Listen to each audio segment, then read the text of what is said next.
Hey, I'm excited. It's time for our conversation with the superintendent of the Menomonee Falls School District. He is David Muñoz. David, so good to sit down and chat. Yeah, How are things? It's going great. Start of school has been outstanding. Yeah, it has been. Things are thriving. The vibe in the district is really great. And a couple exciting things we're going to talk about today. Should we start with curriculum or the great news out of community ed and rec? What do you want to start with? Let's start with curriculum. All right, let's do it. Focus on English a little bit, huh? Yeah, absolutely. The district spent over $1 million on curriculum coming into this year. So it's a substantial amount of money. It's a big deal. Over $1 million. So in all that spending, we've developed a new English curriculum and other curriculums, but we'll just focus on English because I was in an amazing meeting the other day, and all we talked about was the new English curriculum and how, not just that we received the curriculum, but then how are we going to be implementing it? How are we going to be talking with teachers back and forth, getting the feedback about how to make sure that, we're developing lessons and units and lessons. And it was just a wonderful example that purchasing the curriculum is one thing, but implementation and actually working with all of those teachers and administrators on the actual delivery with our students. One thing to get their curriculum because we had the need, but also the focus on the implementation and then fidelity. Is the staff excited? Do you feel the energy when you talk about the new curriculum and the tools that they'll have moving forward? I think to be fair, they're probably a little nervous. Sure they are. They're nervous, but they're nervous but excited in that I think there was understanding that we needed to move in this direction. But when we were looking at curriculums, we didn't just choose one and say that's the one. They were very involved in the process. So our staff was involved in coming to the point where we have the one that we selected. Even in pilots last year, where we had certain teachers piloting several curriculums. We started with several and got down to 2, and they were piloting both, and so the teachers are very involved in the ultimate decision. So we're excited about where we're at, but obviously things that are new are a little bit nervous. I was referencing a meeting the other day where we were talking about fidelity and about it's okay, something is new, and the implementation strategies, and it's all right to be nervous. Look-fors and learning from teachers, from teachers, which is always an awesome thing to hear from our curriculum team and our learning team.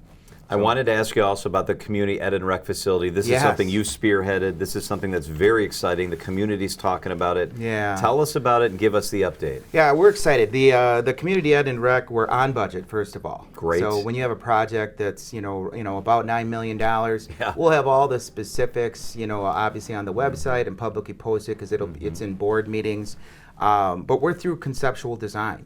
So we're at the point where we have things mocked up, and it's looking very good. It's an 18,000 square foot expansion of our community ed and rec.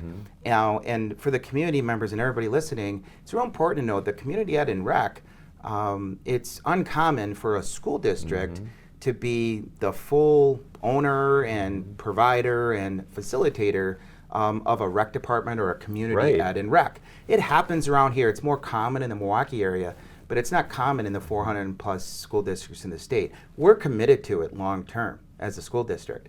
We're committed to the whole community. So the community ed and rec services the entire community.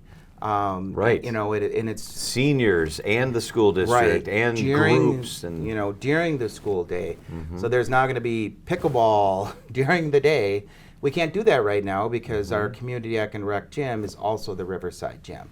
So we're going to be expanding a whole gym. That's awesome. Have an indoor walking path during the winter when people want to walk during the day. Can't do it right now because we're connected to an elementary school. So those expansions, we're excited about it. We're excited to be through design, and we'll be going out to bid in just a few months and breaking ground. A few months going out to bid and breaking ground, hopefully sometime in spring. That's fantastic. Yeah. So you break ground in spring. How long a construction project is it? Well, there's phases. When you have a project that involves the elementary school, because we are going to have about $500,000 to $600,000 worth of improvements to Riverside Elementary, and they're needed improvements because we have some space issues there. But we're using a different buckets of money. So we're using student money out of the general fund, and then we're using community service money for everything else. Yeah. And a big point is we're on budget, but doing this cash, so we're not creating any debt for the district. So no debt is being created in any way, shape, or form. And there was actually over $3 million in interest savings the way that this was put together. That's fantastic. So no debt, it's under budget, it's on schedule. Yep. The community should really be excited about this. Yeah, what's not going to be exciting is the actual, once we start breaking ground, we're going to be shifting some things a little bit for the construction period. That happens. It's short term. You know, but once we get an additional gym into the community, that's a big piece. Just think about that one piece that we are short gym space every day. So to add a gym to the community, that it just makes everything, especially during the winter season, you know, when you can't get outside, you know, in a Wisconsin winter. So we're excited about it because of it's very outward facing. It's actually primarily for the community as a whole. You know? Everybody wins. The community wins, the students win, the district wins. Everybody really wins. Speaking of winners, I wanted to also congratulate you on John D'Amato, recently hired Activities and Athletics Director. The guy looks like he's out of Central Casting, David. I mean, this guy looks like he's running a big-time athletic department. Are you excited to have John D'Amato on board? Yeah, he's new Athletic Activities Director. We're excited to have him on board. Brought him over from Tosa, but he's a Falls guy. Yeah. So we're excited to have him part of the team, and we're growing in terms of, you know, branding and pushing some things out in terms of not just athletics, and we have many great athletic programs, but also clubs and activities, and making sure that we're maintaining, but even advancing what we have.